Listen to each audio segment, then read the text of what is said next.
Hey, what's going on, y'all? It's your boy YouTube Blue coming back at you again, and got a little bit of news about Travis Fredrick. So we know that he went to go see a specialist in Los Angeles for his issues that he had with his stingers. Now,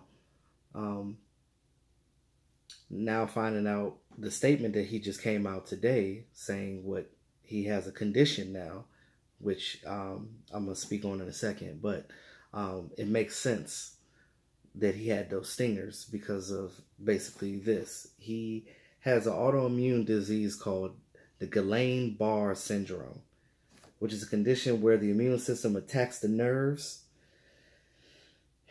at any point in time.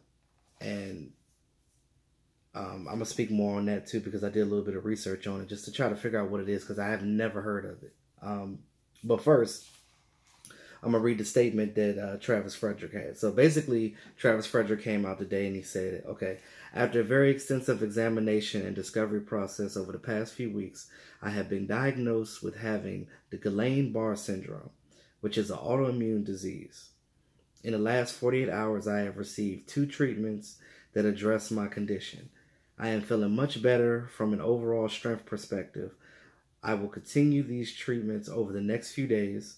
I am very optimistic about my condition and the immediate future, as I have been told that the illness was detected at a fairly early stage. My doctors have told me that it is not possible to determine a timetable for a return to the field right now, but I am hopeful that I will be able to play as soon as possible. I am deeply grateful for all the people who have expressed concern for me throughout the past 4 weeks, and my teammates and the Cowboys organization have provided me and my family with tremendous support. Now, when you look at this, you think, okay, oh Lord, here we go. When is he going to come back? Again, like he said, the doctor said there's no timetable, so we don't know when he's going to be able to come back. What we do know is that they caught it early. So with medication, and like I said, he's a football player. So football players, I mean, one, they got money. 2, they have the medication to be able to suppress these things. Now, there's no cure for this thing. So he's going to have it for the rest of his life. But as long as he's playing football, he has to be able to maintain it. Now, like I said, I did a little bit of research on it. And basically,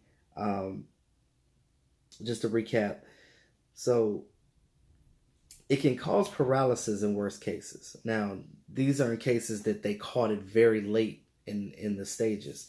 He has a mild form of it, which is good news because he can still manage his life around that. Now, I don't know how this is going to affect his football career going further, but we do know that once he gets another diagnosis from the doctor, hopefully that they can suppress it enough for him to actually play. Now, that was where he got the stingers. So I guess it was a good thing that he had the stingers because he got them checked out by a specialist. Because if he never would have got that done, he'd have been living with this and nobody would have known. Like I said, it causes paralysis in most cases. It's a very rare disease. Fewer than 20,000 people, I guess, a year have been diagnosed with this. Now, you look at 20,000 people, there's some cities that have less than 20,000 people. And there's places that have way more than 20,000 people. So you look at a place like here in the DMV, like 20,000 people is not really a lot. Because here in the DMV it's saturated with people. Just like New York City as well. But the disease literally, what they say is it mistakenly attacks your nervous system in a way that it thinks that it's the enemy per se. Almost like how your white blood cells fight off diseases that come into your body. So your immune system is trying to fight off whatever it thinks it's confused for whatever reason. It's neurological. That's what it is. So, I mean, it's something with the immune system where it just kind of it's something that triggers it to think that the nerve is the enemy, basically. And they had like pictures and diagrams of it and stuff, and like how it showed a healthy nerve cell and it showed a damaged nerve cell, which this nerve cell looks like it was getting ate up because of the simple fact that it was doing that. Now, some people could get strokes off of this, aneurysms, things of that nature, because of the simple fact that how it affects you and whatever nerve that is getting. So obviously his version of it is very mild because he had stingers in his shoulder. Now, like I said, it can't be cured, but with the right type of medication for him, because it's in the mild stages, it definitely can be maintained to a point where he can try to come back and play football. But we'll just be waiting on that diagnosis to see what happens with that. Now, it is also described as an acute form of polyneuritis. That's what I was saying, the neural system. Like, you know, when your brain detects something, it's something that's not triggering correctly. Often preceded by respiratory infection and causing weakness and paralysis to the limbs. Now, you don't want to be a sports player or of any type of sport team and this affects you while you're playing, like to the point where your limbs go limp. As an offensive lineman, I mean, as a football player in general, you need your limbs, but especially with that, you're hitting people and blocking all day long. So your shoulder, all this is going to be affected. So I'm just going to pray for him and just hope that they can find a way to counteract it to the point where he can actually, you know, live with it and play with it. Because again, he's 27 years old. Since this is the early stages of him finding out about it, we don't know how it's going to affect him, I guess, going further as far as his football career. So we just hope that he can still be the same Travis Fredrick that he can be for his team. But again, his health comes first. You know what I mean? Like us as fans, we sit here and look at these players and we're like, okay, we want them on the field, we want them playing, but we also have to realize that life comes at anybody. It doesn't matter what your status is, whether you're a sports you're an athlete, you're an actor, celebrity, whatever that you're famous for, whatever that you're known for. Nobody is immune to this because at the end of the day, we are all human. We are all human.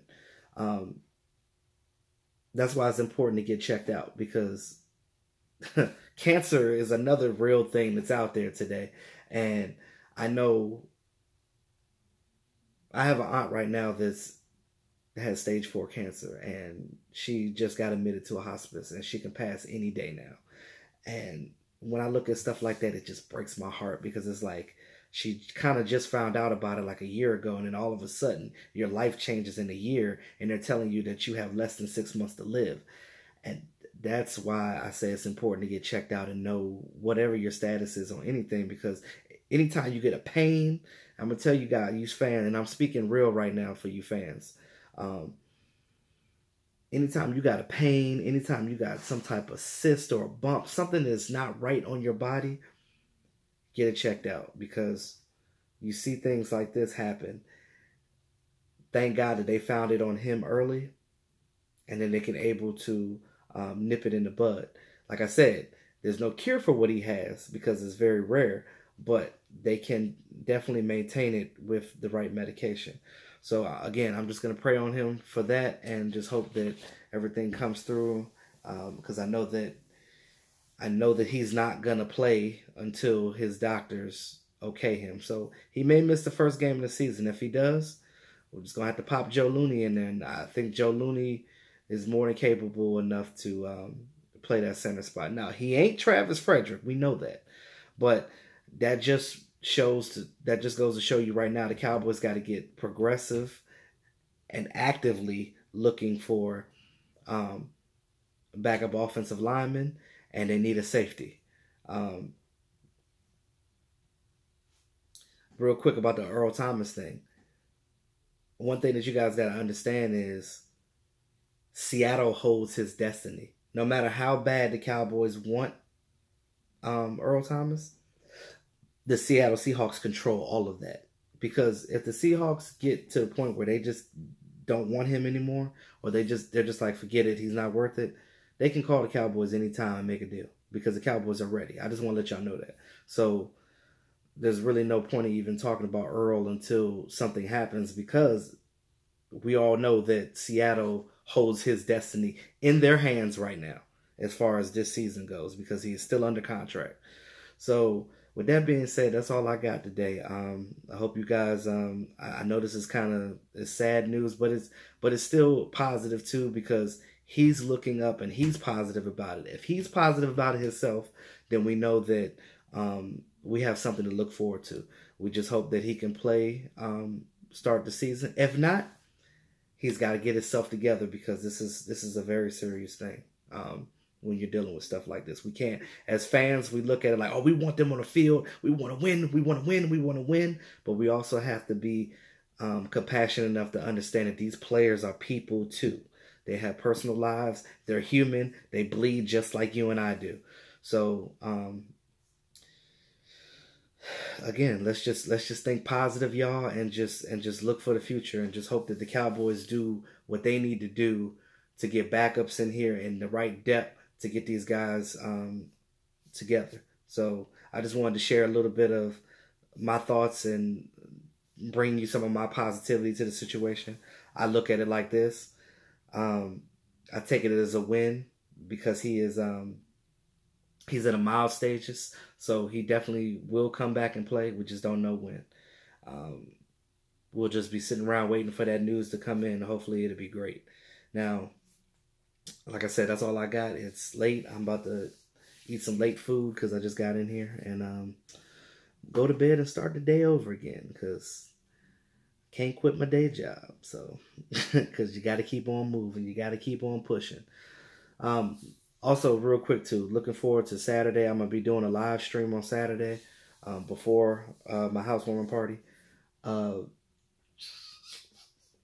I know John is not going to be here because I think he has prior engagement, but Mark will be here. And I'll have some other people too that are also Cowboy fans. And I might have some people here that are fans of other teams to get some of their perspective too. Because again, at the end of the day, I like to hear thoughts from all different perspectives of different people, even if they're not Cowboy fans. So look out for that. I'll have more information for you between tomorrow and early Saturday. So I'll let you guys know when to tune into that live stream. So with that being said, this is your boy E2 Blue.